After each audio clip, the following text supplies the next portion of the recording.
pessoal, sejam bem-vindos à nossa segunda aula falando sobre a formação e a estrutura das palavras. E nesta aula nós vamos entender como que se criam palavras. Efetivamente, na outra aula eu comentei sobre a estrutura, a divisão da palavra em partes, expliquei que nós podemos dividir as palavras do português em morfemas. E que alguns morfemas trazem o sentido da palavra. São os morfemas lexicais que nós chamamos de radicais. Enquanto que outros morfemas servem para auxiliar em flexões e outros elementos de construção da nossa linguagem, os morfemas gramaticais, que podem ser vogais temáticas, vogais e consoantes de ligação, além de desinências, sufixos e prefixos. Agora, nessa aula, nós vamos ver justamente como se criam novas palavras a partir desse bando de elementos que eu estava comentando na aula anterior. Primeira coisa, nós temos que entender que o ato de criar uma palavra nova é o que nós chamamos de neologismo. Neologismo é o processo de criação de palavras.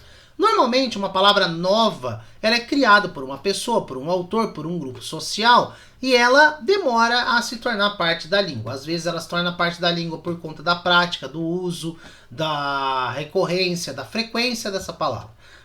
A gente pode acabar aceitando palavras que entrem no nosso vocabulário, e a gente chama o vocabulário da língua de léxico, por meio de diversos processos. Desde processos de formação de palavras, que utilizam-se de radicais, prefixos, sufixos e outros morfemas, que a gente vai comentar nessa aula, pela mudança de sentido da palavra, tá? Tem palavras que já existem, que as pessoas mudam o sentido delas e elas acabam ganhando um sentido novo dentro da nossa língua, tá?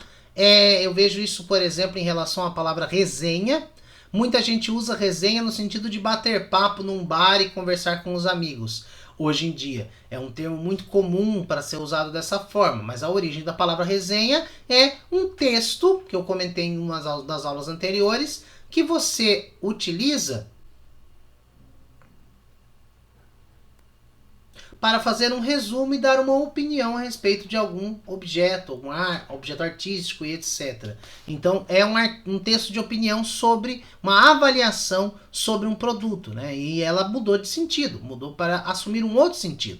E há também a possibilidade de você emprestar palavras de outras línguas, que pouco a pouco se adaptam à nossa língua. Nós temos palavras super comuns, como é o caso de futebol, que vem do inglês, football, e que acabou sendo adaptada para o português e se tornando o nome que nós usamos hoje, futebol. E há palavras que não mudam a sua forma original e nem a sua pronúncia original. É o caso da mais recente, né, das fake news, que são as notícias falsas, mas na verdade fake news é usado para identificar um certo tipo específico de notícia falsa, que é essa que se torna viral, que se propagandeia por aí e etc. Então as fake news fazem parte do nosso vocabulário, provavelmente são encontradas já em dicionário e são palavras do inglês que mantiveram a sua pronúncia original. Bom, as palavras no português podem ser formadas a partir de dois processos: o processo de derivação e o processo de composição.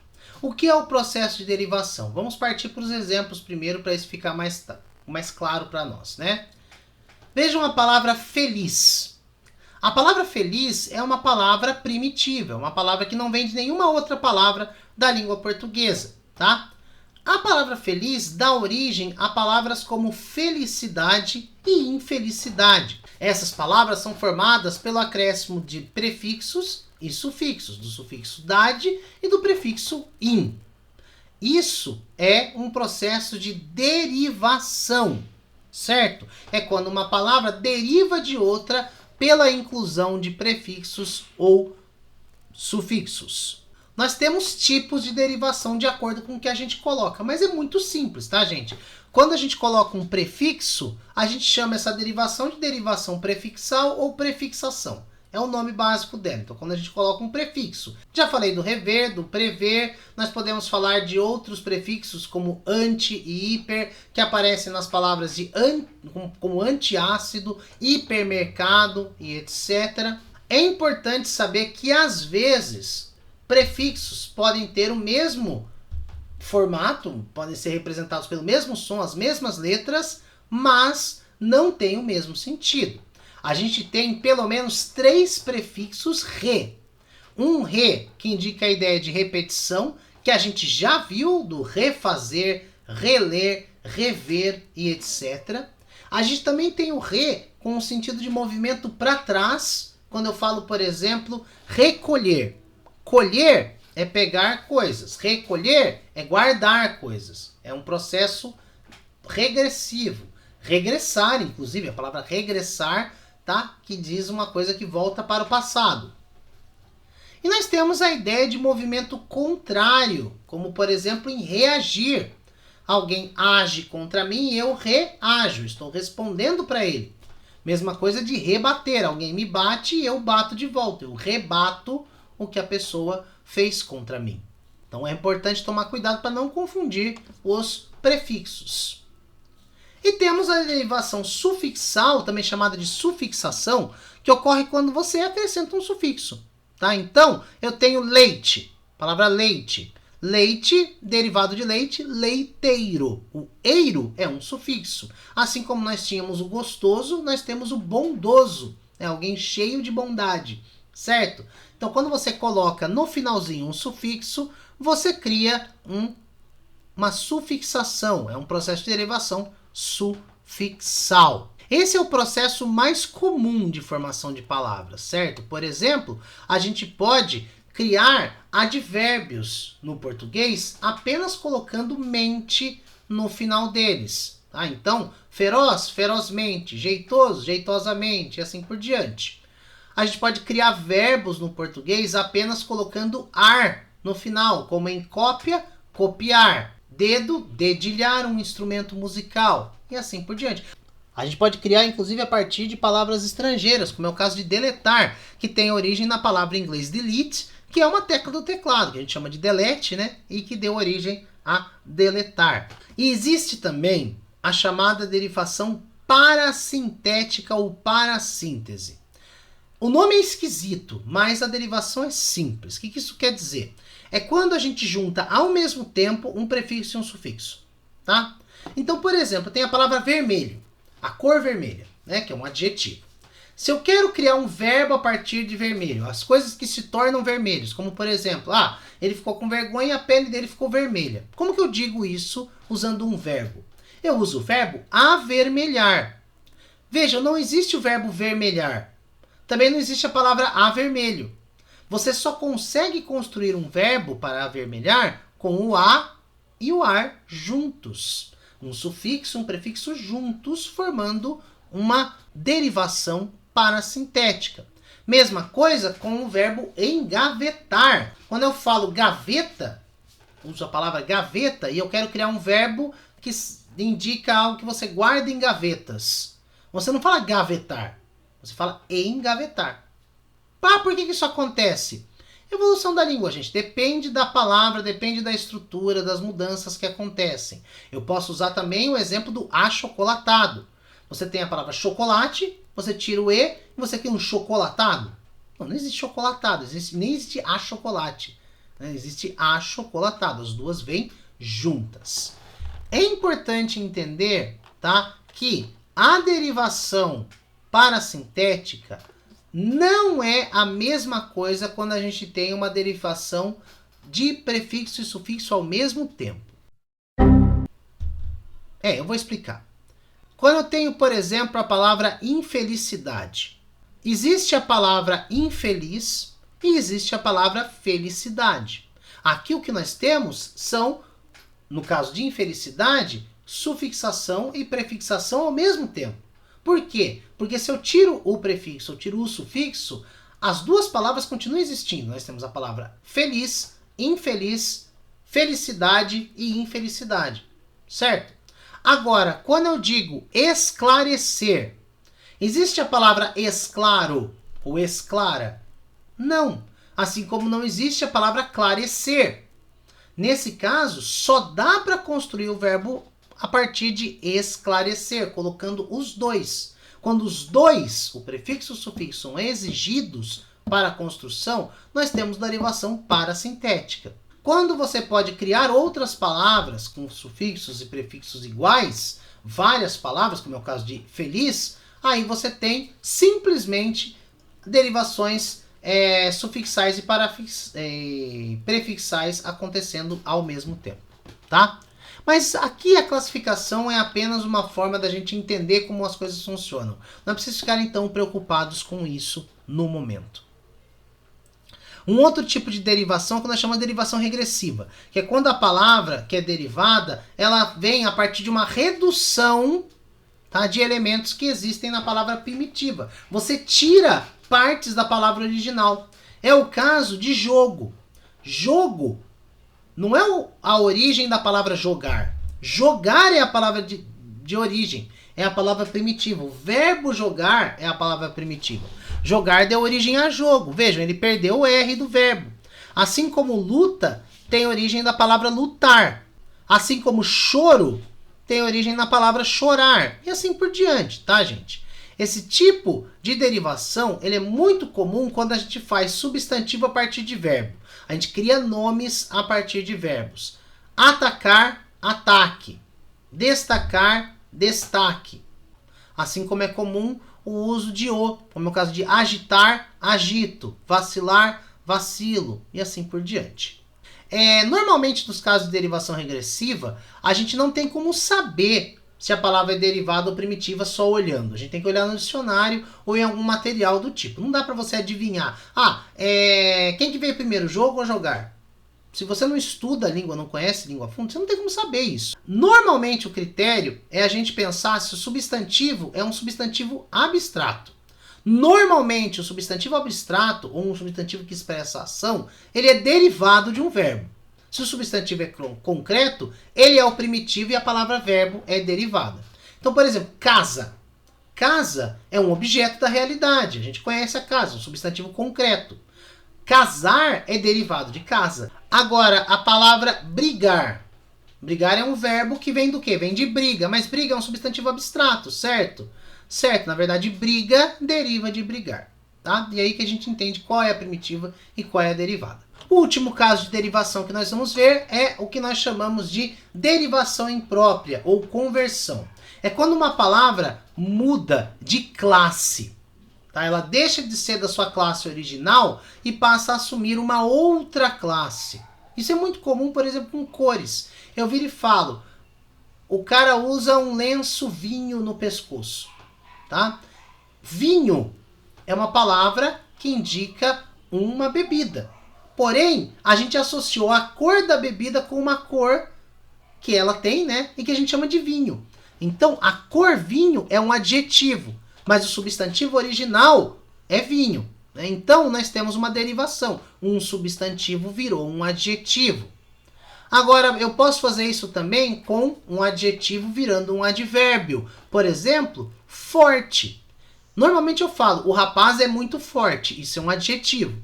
Agora, se eu vir e falo, ele caminhava forte no interior da casa. Quer dizer que ele está caminhando com força, dando passos altos, fazendo barulho, etc. Forte aí é um advérbio ligado ao verbo caminhar. É o modo como ele caminha. Um advérbio de modo ou de intensidade, você pode dizer. Tá? Eu poderia dizer fortemente, mas eu não preciso. Eu digo que ele caminhava forte. É uma derivação imprópria, porque você está mudando a classe. Tá? Eu posso fazer isso, por exemplo, com amor, né? O verbo amar. Eu digo que eu amo alguém, né? Isso é o verbo, a conjugação verbal. Eu amo alguém.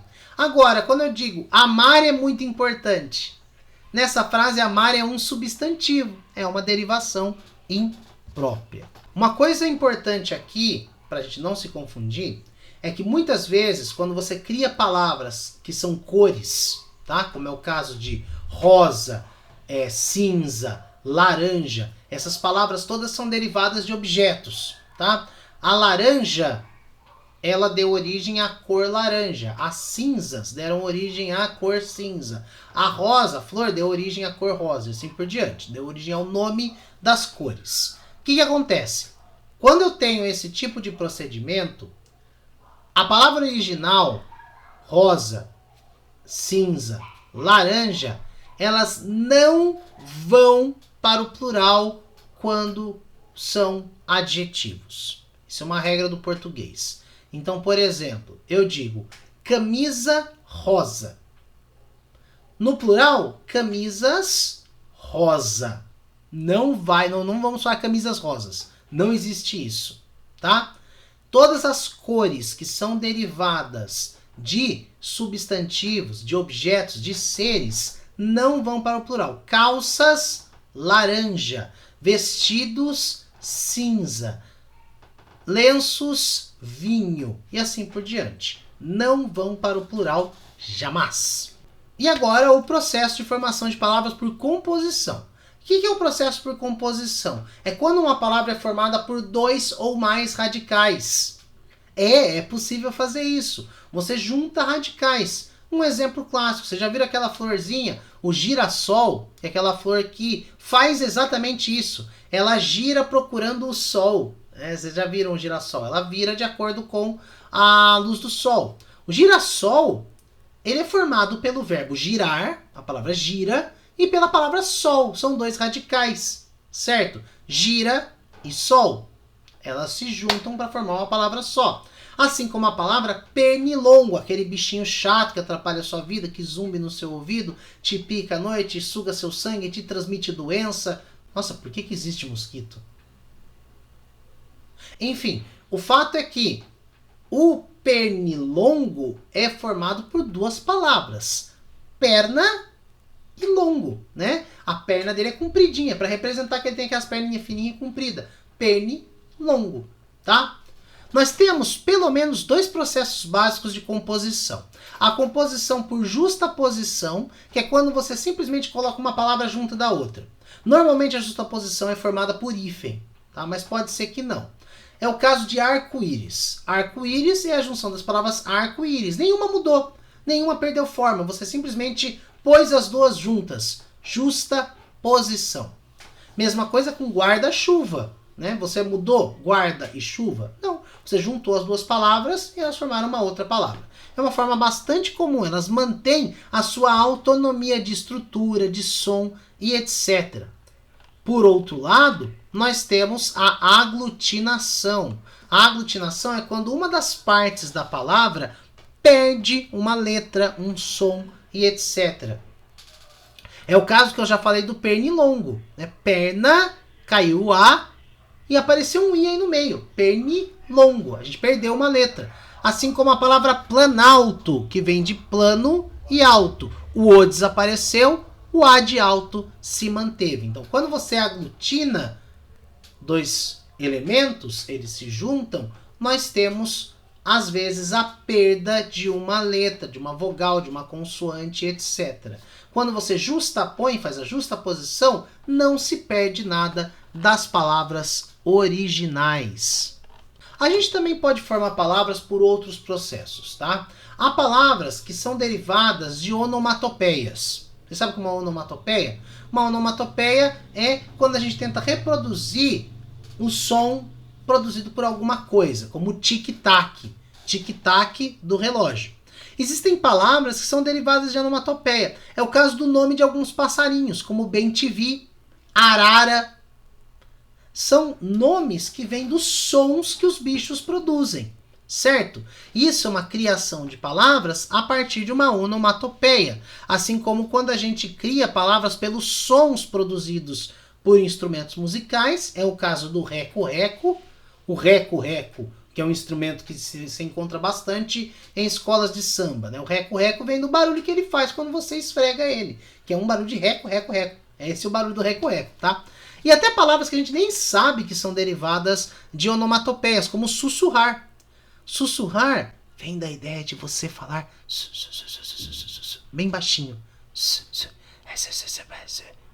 Isso é sussurrar, tá? Vem desse som de... Nós temos palavras que são siglas. As siglas normalmente são a junção das iniciais de outras palavras, como é o caso de EUA, que são os Estados Unidos da América. É o caso do COI, que é o Comitê Olímpico Internacional. É o caso de ETEC, que é Escola Técnica, tá? A sigla, às vezes, e isso é o mais louco do português, ela dá origem a outras palavras. Hoje em dia nós temos a CLT, né, que é a consolidação das leis trabalhistas, que é o contrato de trabalho de muitos trabalhadores do Brasil. O cara que é registrado como CLT é chamado de seletista. Seletista é, na verdade, uma palavra derivada da sigla CLT. Vejam que interessante. E às vezes nós fazemos plurais dessas siglas, como é o caso de ONGs. Quando você faz um plural de uma sigla, se todas as letras estão em maiúsculas, o S vem em letras minúsculas. E há também a abreviação, onde a gente abrevia palavras. Isso é muito comum na linguagem do cotidiano, nas gírias, etc. Então, ao invés de eu chamar a moça de menina, eu chamo ela de mina. É mina. Mina é uma abreviação. Ou eu falo para a cidade de São Paulo, eu chamo a cidade de São Paulo de Sampa. Isso é bastante comum. Às vezes, isso aí sai do universo da gíria e se torna a palavra do dia a dia. É o caso de vídeo. Vídeo vem, na verdade, da palavra videocassete, que era um tipo de aparelho que existia antigamente para reprodução de filmes, certo? Assim como foto vem de fotografia e assim como moto vem de motocicleta. Então, às vezes, a palavra derivada substitui a palavra original, que era muito maior, e se torna parte da linguagem formal. Mas muitas vezes não. Muitas vezes a redução acaba criando, essa redução da palavra, essa abreviação, acaba criando gírias e coisas do tipo. Bom, é isso. A gente encerra essa aula por aqui. Na próxima aula, que será a última sobre esse conteúdo, eu quero falar um pouquinho com vocês a respeito do uso do hífen. Porque o processo de composição de palavras, ele usa o hífen muitas vezes para construir. E há palavras que têm hífen e palavras que não têm hífen. Como que eu sei diferenciar? É o que a gente vai ver na próxima aula para encerrar esse assunto. Beleza? Falou, até mais!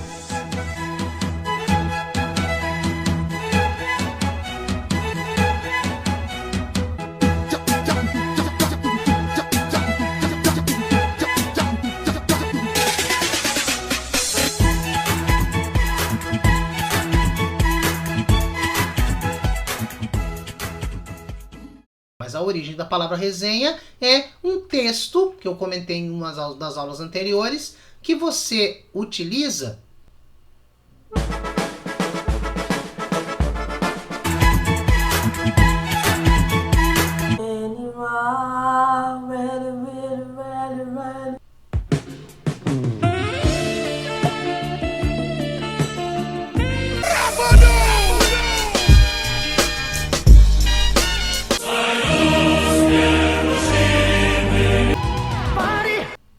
para fazer um resumo e dar uma opinião a respeito de algum objeto, objeto artístico e etc.